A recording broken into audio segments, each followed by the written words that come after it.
Bon, mes chers amis, chers camarades, tout d'abord, je vous remercie d'être venus dès ce matin assister à cette 9e journée de synthèse nationale, cette journée nationaliste et identitaire qui, depuis 2007 maintenant, est organisée régulièrement à l'automne et qui, avec le temps, a fini par devenir finalement le rendez-vous de rentrée des forces nationalistes et identitaires et patriotiques. Nous allons commencer cette journée par une première table ronde qui sera animé par notre ami Robert Spiller, que vous connaissez tous, qui est un ancien député et qui est aussi chroniqueur au journal Rivarol. Robert donc animera cette table ronde donc sur le thème « Un autre monde est possible ». Interviendront au cours de ce moment Philippe Randa, qui est éditeur, écrivain, et qui fait régulièrement partie du bistrot Liberté de TV Liberté, et que vous connaissez tous pour la plupart, je pense, depuis le temps, qui vous vend des livres. Ensuite, on passera la parole à Jean-Claude Rollinat. Jean-Claude Rollinat, qui est aussi écrivain, qui a publié plusieurs livres aux éditions Les Bouquins de Synthèse Nationale, en particulier une biographie du professeur Salazar le regretté, un livre sur Mandela, qui n'est pas regretté pour sa part, et enfin, récemment, au mois de mars dernier, un numéro des cahiers d'histoire du nationalisme consacré au maréchal Mannerheim. Le maréchal Mannerheim étant, comme chacun sait, le chef de la Finlande nationaliste dans les années 40 et qui a amené la vie dure à l'armée soviétique. Après Jean-Claude Rollinat, eh bien, nous avons la chance de recevoir aujourd'hui, il était déjà venu il y a 2 ans, notre ami Gabriele Adinolfi. Gabriele Adinolfi, qui est le président de l'Institut Polaris, qui vient spécialement de Rome pour être parmi nous aujourd'hui. L'Institut Polaris étant une organisation qui a inspiré, je crois, je ne sais pas si c'est le mot, mais qui a inspiré un certain nombre d'initiatives en Italie et en particulier qui a collaboré au lancement d'un mouvement que vous connaissez, le mouvement Casa Pound. Et enfin, il était prévu pour cet après-midi, mais on a été obligé de faire un petit changement dans l'organisation de la journée. Donc, en fin de matinée, Karl Lang, président du Parti de la France, qui devait intervenir cet après-midi, mais qui finalement interviendra ce matin et qui sera remplacé cet après-midi par Pierre Cassin, qui est le président de Riposte Laïque. Donc, Karl Lang nous parlera. Voilà, mes amis, pour ce qui est de l'emploi du temps de cette matinée. Je vais vous donner un certain nombre d'informations sur Synthèse Nationale. Synthèse Nationale va sortir très prochainement son numéro 41, avec un petit peu de retard, comme toujours, c'est souvent le cas, mais que je sais que nos abonnés sont patients et indulgents, donc ne vous inquiétez pas, le numéro 41 va sortir d'ici très peu de temps. Il devait aussi sortir, mais il y a eu un petit peu de retard là aussi, un numéro hors série, consacré à cette magnifique journée qui a eu lieu le 6 juin dernier à Poitiers, qui était ce qui s'est appelé les rencontres Charles Martel. Les rencontres Charles Martel qui ont été une très belle réussite. Vous allez recevoir très prochainement, il y a beaucoup de gens qui l'ont commandé, alors rassurez-vous, ça va arriver ça aussi. Vous allez recevoir très prochainement un numéro hors série de Synthèse Nationale, donc consacré aux rencontres Charles Martel de Poitiers, qui ont eu lieu le 6 juin dernier et qui a vraiment été une très belle réussite, et ça on en reparlera, je pense, cet après-midi. Je vous annonce aussi la parution d'un double CD. Je vous présente les derniers produits, je présente nos produits, c'est normal. Un double CD que nous avons consacré à Léon Degrelle, qui est en fait un entretien plus exactement avec Léon Degrelle. Vu le succès qui a été celui du numéro 1 des cahiers d'histoire du nationalisme, qui est sorti il y a 1 an et demi et qui a été un énorme succès.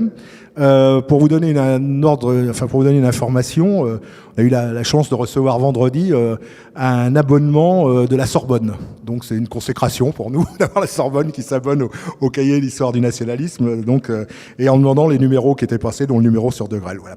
Et justement, à propos des cahiers d'histoire du nationalisme, je vous annonce aussi la parution du dernier numéro, le numéro 7, consacré à la croix celtique que nous devons à Thierry Bouzard.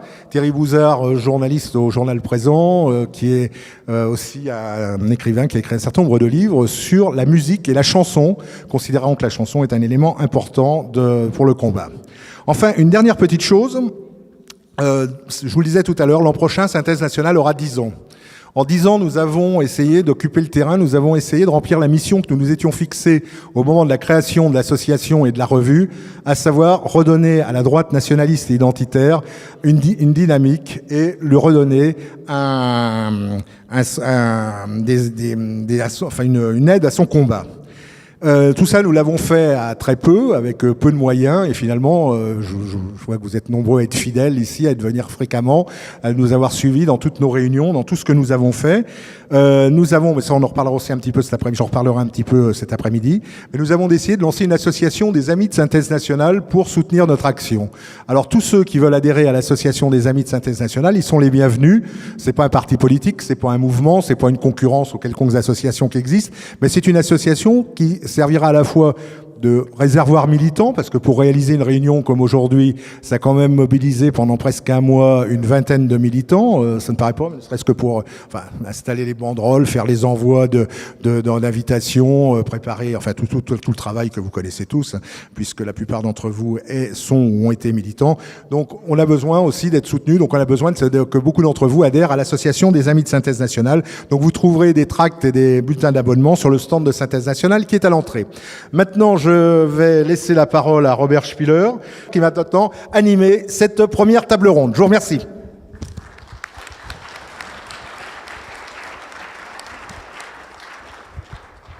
Merci Roland.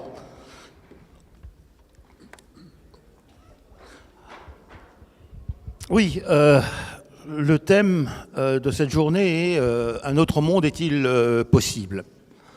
Alors j'aimerais plutôt que de commettre des discours, j'aimerais que nous puissions dialoguer, tous les 5, autour de cette question. Et j'ai envie de poser la première question à laquelle j'invite chacun des intervenants à répondre. Nous connaissons tous, évidemment, la situation tragique que vit aujourd'hui la France et l'Europe. Alors, question, que faire? Je pose la question que posait Lénine dans son fameux livre. Que faire? Que faire? La situation est-elle redressable? Ou sommes-nous dans une spirale que j'ai évoquée dans Rivarol en faisant le compte-rendu du dernier livre de Michel de Gégère, La fin de l'Empire romain d'Occident? On connaît aussi la parole, je crois, de Paul Valéry. Nous savons aujourd'hui que les civilisations sont mortelles. Alors, question, notre civilisation est-elle en train de mourir? Et que faire? Alors, Karl, veux-tu répondre? Oui, alors écoutez, évidemment, je pense que nous sommes tous ici très conscients de la situation délicate, voire dramatique de notre pays, face à un monde en pleine ébullition. Et puisque le thème un autre monde est possible, il faut peut-être rappeler tout d'abord quels sont les défis qui se présentent devant nous, qui sont considérables. Il y a tout d'abord un défi, démographique, qui est tout simple. La population de la France aujourd'hui représente moins de 1% de la population mondiale. Un monde de 7 milliards d'habitants qui deviendra 10 milliards d'habitants a priori à la fin du siècle. La population de l'ensemble des pays de ce qu'on appelle l'Union européenne représente 8 à 9% de la population mondiale. Et à la fin du siècle représentera 5% de la population mondiale. C'est donc tout d'abord ce défi qu'il faut relever, sachant que la démographie, les réalités démographiques imposent la loi du nombre dans l'organisation du monde. Donc relever le défi démographique. Et puis il y a un deuxième défi qui me paraît important, c'est le défi de la mondialisation, le défi de la globalisation économique. C'est une donnée. L'effondrement de l'Union soviétique, la fin du bloc de l'Est, a ouvert l'ensemble du monde à ce qu'on appelle le libéralisme économique, en tous les cas à faciliter la globalisation commerciale. Donc nous devons relever ce défi de la globalisation commerciale, qui est une donnée objective. On ne peut pas considérer que le monde va fonctionner comme nous le rêvons, mais à partir des réalités. Et donc il faudra mettre la France et les entreprises françaises et l'économie française en situation de relever le défi de la globalisation. Lié à la question de la mondialisation se pose la question aussi du mondialisme, qui est une idéologie. Nous allons devoir relever le défi du mondialisme politique, c'est-à-dire l'organisation d'un monde monopolaire, unipolaire, autour d'une superpuissance qui est en l'occurrence, il faut le constater, dans cette logique de la République universelle qu'ils veulent nous imposer, du nouvel ordre mondial qu'ils veulent nous imposer, autour de la puissance des États-Unis d'Amérique. Donc nous devrons relever ce défi-là. Est-ce que nous entendons devenir des vassaux d'un nouvel ordre mondial ou pas? La réponse nationale, c'est non. Défi démographique, défi de la globalisation, défi de la mondialisation, défi du mondialisme, et puis défi de l'identité nationale et européenne. L'ensemble des peuples d'Europe vont devoir relever ce défi de savoir s'ils acceptent ou non de transformer leur héritage, leur mémoire, leur histoire, leur passé, leur identité en une sorte de magma composé exclusivement non plus de nationaux mais de citoyens, et dans une sorte de système de population européenne qui aurait remplacé les peuples. Nous sommes un peuple français, nous ne sommes pas la population française. Nous sommes des Français, nous ne sommes pas simplement des citoyens de la République. Et puis nous sommes des nationaux, c'est-à-dire que nous considérons que la France a existé avant la République et que la République, si elle existe aujourd'hui, n'est qu'un des éléments constitutifs de l'héritage national français.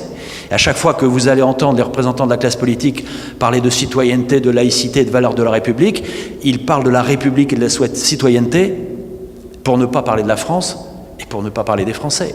Et si on ne parle pas des Français, cela évite de traiter la question de l'identité, de notre histoire, de nos racines, de notre passé, de nos valeurs. Et puis aussi, lié à tout cela, à la question de l'identité, la question de l'unité nationale, et donc la question du défi de l'immigration-colonisation. Nous ne sommes plus dans une phase, et j'en termine sur ce premier point, nous ne sommes plus sur une phase de gestion ou d'un processus d'immigration économique. Tout ceci est dépassé, mesdames et messieurs. Nous sommes rentrés dans une phase de colonisation étrangère, d'immigration-colonisation. C'est ça dont il s'agit. Et puis ce qui est frappant de constater, c'est que tous ceux des partis politiques qui étaient contre les colonies françaises, contre l'empire colonial français, sont favorables à la France colonisée. C'est tout de même un paradoxe très intéressant, n'est-ce pas? Donc et par ailleurs, sans aller plus loin, le défi énergétique, le défi culturel, etc., etc. Donc, moi, je suis convaincu que la réponse doit être nationale et européenne. Et que les défis dont nous venons de parler sont des défis qui se posent à nos camarades nationaux et nationalistes et patriotes italiens, allemands, suédois, espagnols, polonais, hongrois.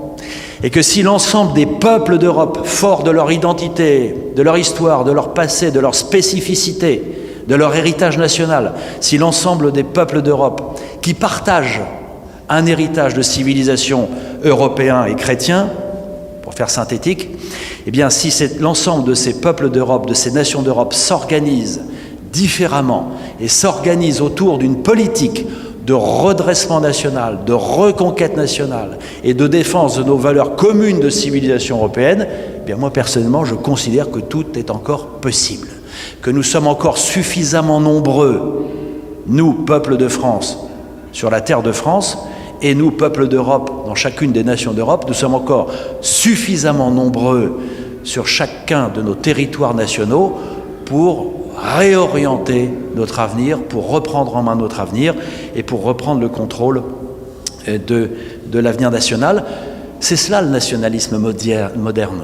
Le nationalisme moderne, ça ne consiste pas à vouloir imposer au reste du monde une vision totalitaire ou impériale de quoi que ce soit. Le nationalisme moderne, c'est l'instrument de la sécurité, c'est l'instrument de la paix en Europe, c'est l'instrument de l'identité et c'est l'instrument de l'unité nationale. Le discours national garantit l'unité nationale. Et l'unité nationale est l'instrument de la paix civile et de la paix intérieure. Cet après-midi, vous aurez certainement l'occasion d'entendre un certain nombre de discours, entre autres relativement à la question du défi de l'islam. Je n'ai pas abordé cela parce qu'on ne va pas parler de tout, mais parmi le défi de civilisation, il y a le défi de l'islamisation. Si nous acceptons un processus d'islamisation de la France, nous mettrons à mort le principe d'unité nationale. Et s'il n'y a plus d'unité nationale, cela conduit à la guerre civile. Malheureusement, c'est l'héritage de l'histoire. Alors on peut rêver le monde, on peut espérer construire intellectuellement des sociétés à partir des bons sentiments, à partir de je ne sais quelle idéologie, mais tout cela se fracasse devant les réalités. Voilà pourquoi, et pour conclure sur cette première partie et à la réponse de Robert Spiller, moi je crois qu'il faut plus que jamais réaffirmer le principe national, car ce principe national est un principe de paix, un principe d'unité, un principe d'identité et un principe de prospérité.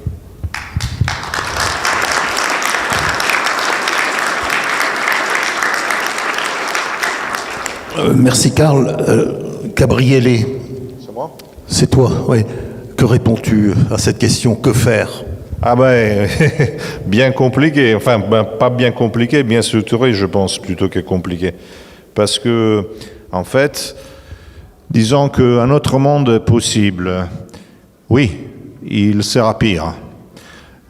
Tout ce qui se présente, par exemple, vis-à-vis de l'hégémonie américaine, l'alternative présumée qui viendrait de l'Est pose comme centre de la planète les valeurs de l'ONU et la présence démocratique de puissance de l'ONU. Et je sais qu'on passe notre temps toujours en attendant que l'apocalypse se présente et qu'on arrive au point où les gens en auront marre, on n'en pourra plus et que la démocratie nous aidera par le peuple réveillé à changer la donne. L'histoire dit qu'il y a eu seulement une fois où la force démocratique a permis, a aidé une révolution, mais c'était aussi parce qu'il y a eu une belle bataille à l'intérieur de l'état-major allemand, et ça c'est en 1932. Par le reste, le peuple ne répond que quand les choses se sont faites. Pensez à De Gaulle. Avant, il avait quoi, 2-3%. Il était majoritaire après le putsch. Pensez à la marche sur Rome, qui a donné la majorité absolue au parti fasciste. Pensez à tout ce qui se passe partout. Il n'y a jamais eu une révolution qui vient par le peuple. Le peuple peut simplement être lié à des avant-gardes qui le mènent quelque part et qui peuvent être des avant-gardes populaires. Maintenant, pour être des avant-gardes populaires, il faut les deux. Il faut être des avant-gardes, il faut être populaire. Alors, le problème, c'est que nous avons, ce qui me choque un peu, c'est que de 1917 même, 1918, jusqu'à 1980 et quelques, il y a eu un millier qui avait des avant-gardes et qui étaient à l'avance par rapport à tout le reste de la pensée du monde, qui avaient tout compris. Et je ne sais pas pourquoi, ça fait 30 ans que cette avant-garde et l'arrière-garde de l'arrière-garde ne fait que mâcher tout ce qui avait été dit avant. Ils pensent d'avoir tout compris, alors que malheureusement, je vois que nous sommes le mouvance qui est moins dans l'actualité. Et surtout, non, il ne se pose jamais les problèmes réels. Il s'attend toujours à un salut qui vienne soit d'une armée étrangère, soit d'un réveil du peuple. Bon, donc je pense, je me pique, je rêve. Une avant-garde, c'est quelque chose qui peut intervenir pour changer, pas tellement le cours de l'histoire, mais les signes de l'histoire. C'est ce qui s'est passé, par exemple, au début du 19e siècle.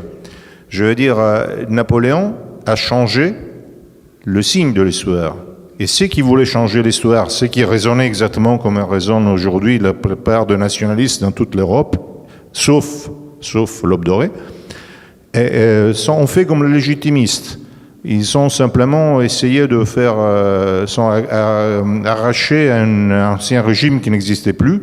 Ils ont anobli le baron Rothschild, et ils ont été un vecteur de la dynastie de banquiers.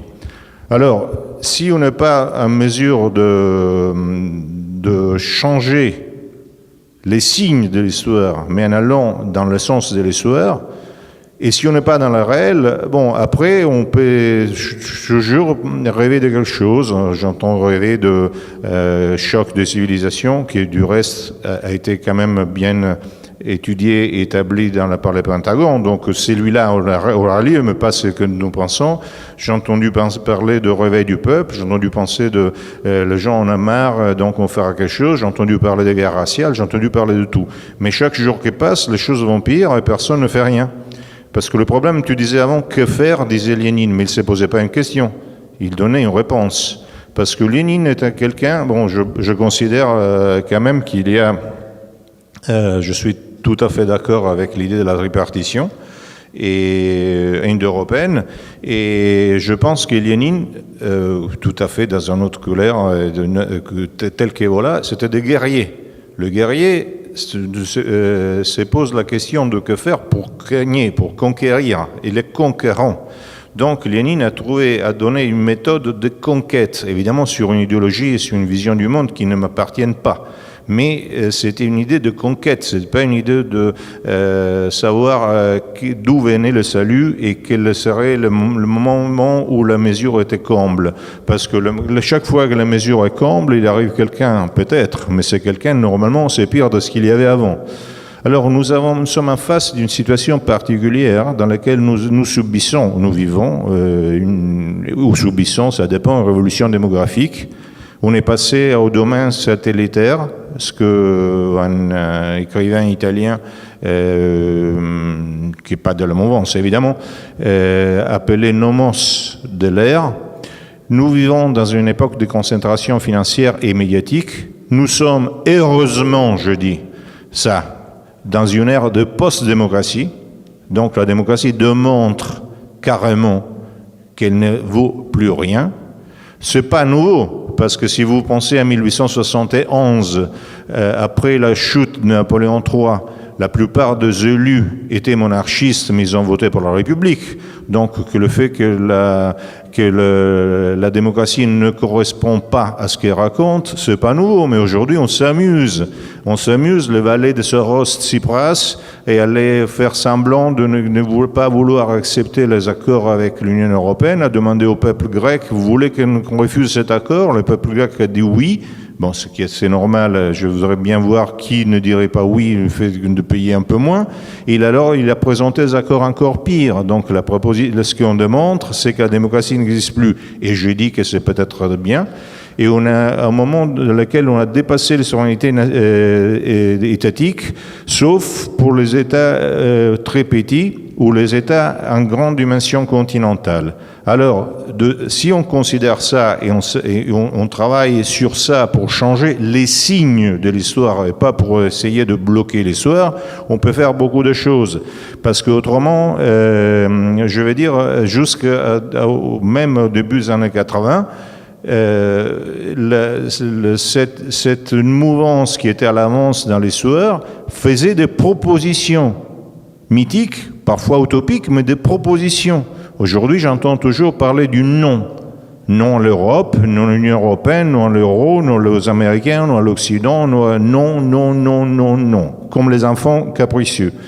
On n'entend jamais parler de oui, parce qu'on n'est pas capable de former une alternative. Parce que ce sont les racines de l'arbre qui donnent le fruit, qui permet à l'arbre de donner le fruit. Alors, si on ne se racine pas où nous sommes, on n'ira nulle part. Donc, je pense, alors, j'ai inventé il y a quelques mois une formule, la formule de l'évo-léninisme. Qu'est-ce que ça veut dire? C'est une formule de provocation, mais jusqu'à un certain point. Je crois qu'il n'y a pas d'histoire sans le mythe, et que le mythe qui se lie à un archétype et qui est quelque chose qui est immuable, donc le mythe qui nous mène, c'est le mythe de l'Europe. Déjà entendre, bon, je sais pas que c'est bien que ce n'est pas cette Europe-là, mais ce n'est pas cette France-là, ce n'est pas cette Italie-là. Si je dois choisir un pays, peut-être, encore, et encore, c'est le Japon. Et encore, j'en vois pas d'autres aujourd'hui qui soient gérés d'une façon correcte. Alors, j'entends même discuter les mythes. Si on discute les mythes, on n'est plus rien. Alors, on est soit réel, soit utopique. Alors, il faut le mythe qui n'est pas seulement l'Europe, parce que l'Europe, c'est un mythe que vous savez très bien, c'est un mythe esthétique, un mythe de racines, un mythe de culture, un mythe d'histoire, un mythe de son et un mythe de puissance.